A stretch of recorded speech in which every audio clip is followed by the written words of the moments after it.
not too confident this is going to work, but you know, let's try to do the question and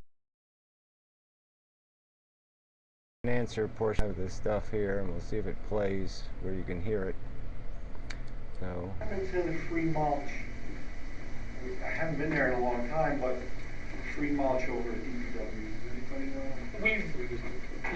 know? We stopped doing that a while ago, just simply because we didn't have a lot of people using it. We had a few, but not a lot, and we've been using most of it ourselves. So around, you know, in the borough park. So it is no more and will be no more? I can speak with the superintendent of public works and see whether or not we'll have any more. We've actually limited the number of grindings that we had. We typically brought in a pump grinder and ground it up and then had a big mulch pile there. There's some concerns about that procedure, the way that it's that the mulch is stored there. So what we've been doing now is we have roll-off containers, and the mulch, or not the mulch, the brush is loaded wholly in the roll-off containers, taken off-site and ground up, because the company that takes it has the proper setup for storing the mulch. Along the same lines, I would thank you for bringing all this stuff up, because it triggers one idea after another.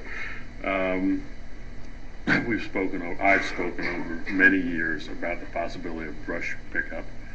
And as much as we have a new superintendent of public works, Ralph, can I ask you to either bring that to committee or bring it to the superintendent and see what he thinks it would cost and how difficult it would be to do that, you know, once a year? Does that include leaves or just brush? Leaves would be good too. I'd love leaves.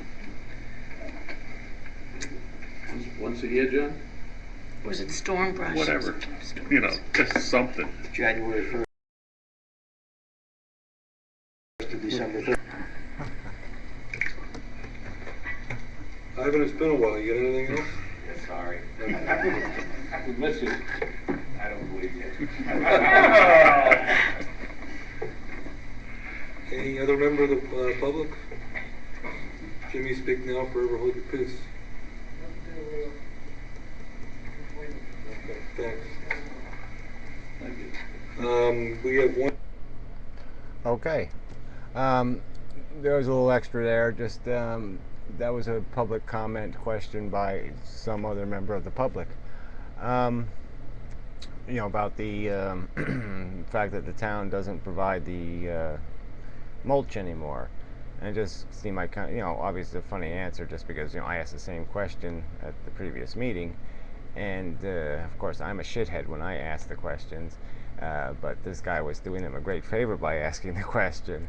And you know, the borough administrator, when I asked the question, said, "Well, what do you mean? It's been, you know, we, you know, haven't been doing this for a while. Like it just was new policy yesterday." And now he says exactly the opposite. That, oh yeah, it's been a while since we did that. Blah blah blah blah blah. And you know, the whole explanation just sounds so elusive. You know, I think, you know, they make kind of clear that, oh yeah, well maybe there's going to be mulch for the right people in Inmendham, and the wrong people there won't be mulch for. You know, it's just kind of slimy. So anyway, we'll move on to the next clip. Here we go. One question from a member of the public that we will read. Mr. Gary Mosier, 147 Ironia Road. He goes to say, in light of a previously explained permanent disability circumstance, I am unable to attend council meetings and therefore request a minor accommodation under the ADA that the following questions be asked of council members during the public comment portion of the May 21st meeting. Okay, right there, you know, I mean, that whole little segment, I mean, when I send the email request in, you know, I put a big start after that, as if, you know, this is where you start reading the questions. That is just a preface statement that I attach to every single request, and really, there's just no need to read that except to, you know, make some kind of slimy point. And it's rude. It's rude. Just no reason to do it. It's just, ugh. Oh, I hate these guys. I can go ahead and read the questions, Mayor, for yourself and the council to answer. Town council apparently shares and endorses the mayor's awareness of any censoring of the TV 25 committee. I would inquire of the council members what their awareness was when they passed resolution number 130-06, which specifically prohibits political messages and material deemed inappropriate to its mission. How did the council intend the words political message to be defined? And did they intend suppression of First Amendment protected speech to be appropriate to the TV 25 mission? I would ask that the question be sent to the TV 25 committee for review. Apparently. Okay, so this was, you ask a question about an ordinance they pass, and they say, yeah, we'll send the question to the committee. Now, you have to understand, they passed an ordinance with words already defined, okay, that they were going to censor, that there was only going to be allowed, no political comment was going to be allowed on TV 25, and that no content contrary to its mission, quote unquote, would be allowed. Now, obviously, when they passed that law, they had some idea of what these words meant. And now they claim, no, they don't know what they mean when they pass the law. They're going to ask the committee of appointed citizens to tell them what these words mean. I mean, it's just preposterous. It's just idiotic. And, they take no accountability for anything they do.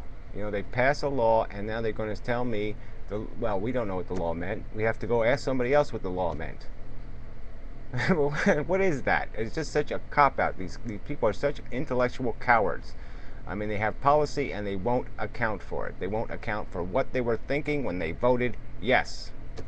When they said those words, they had, obviously they had an impression.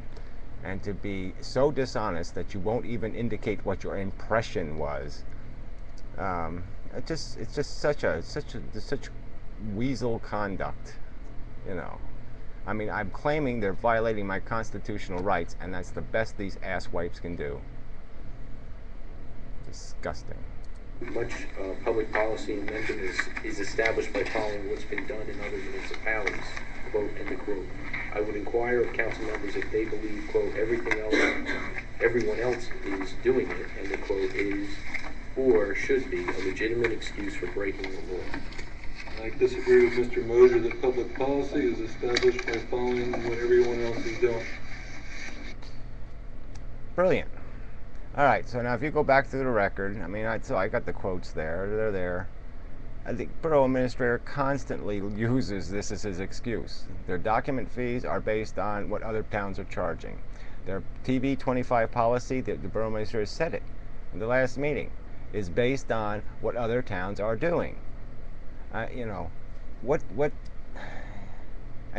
for the mayor to just sit there and ignore the evidence, ignore the fact that that's their typical friggin' excuse for what their policy. If you claim any policy is wrong or illegal, that's going to be their excuse. Well, somebody else is doing it.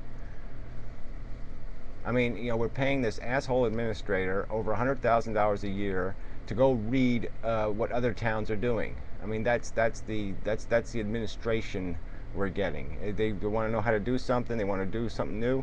They go look at some other town, see what they're doing. I mean, they're copycatting. So it's incompetence, copying incompetence. It's the blind leading the blind. Incompetent, crappy, cruddy government. Copying incompetent, cruddy government. What sense does this make? Stupid. So anyway, time's just about up. I can only do these in 10-minute segments, so I think we'll finish this one. It'll be a good test, and then we'll do a part 2 to finish up the other 2 questions, or 3, or whatever it was. So, till the part 2.